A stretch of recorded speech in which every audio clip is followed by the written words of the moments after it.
In the featherweight division, your co-main event at UFC 319, you got Lerone Murphy from England coming in at a perfect, well, not perfect, but undefeated 16-0.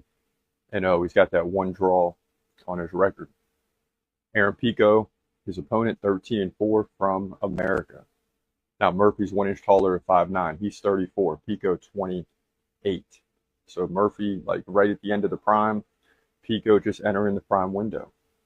Murphy, 2 inch reach advantage. He fights right-handed, 4.5 significant strikes per minute, one takedown every other round. So he's got solid stats. More on Pico in a moment, as he'll be making his UFC debut. Now, Murphy, 52% takedown defense. That's something he's got to get better at for sure.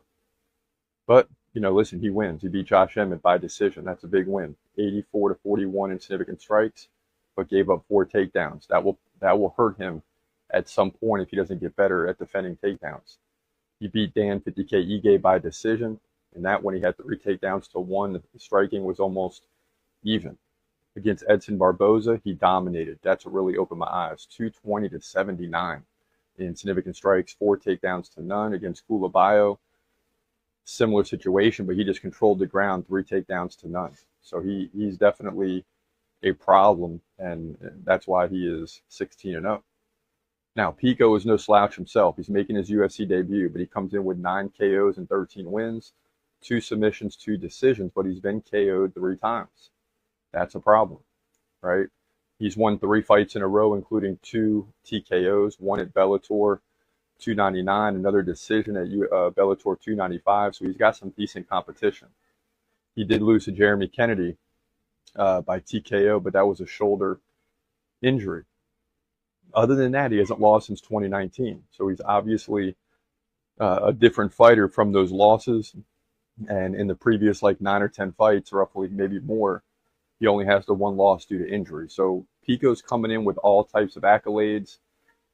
People really believe this guy can win a fight like this, but I'm here to tell you, Lerone Murphy is, 16-0.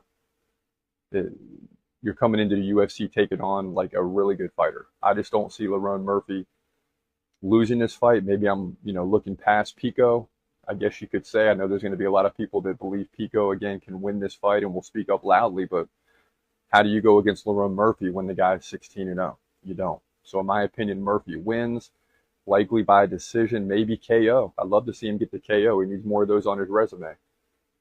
But at worst, he's going to control the ground here pretty easily to move to 17-0, in my opinion.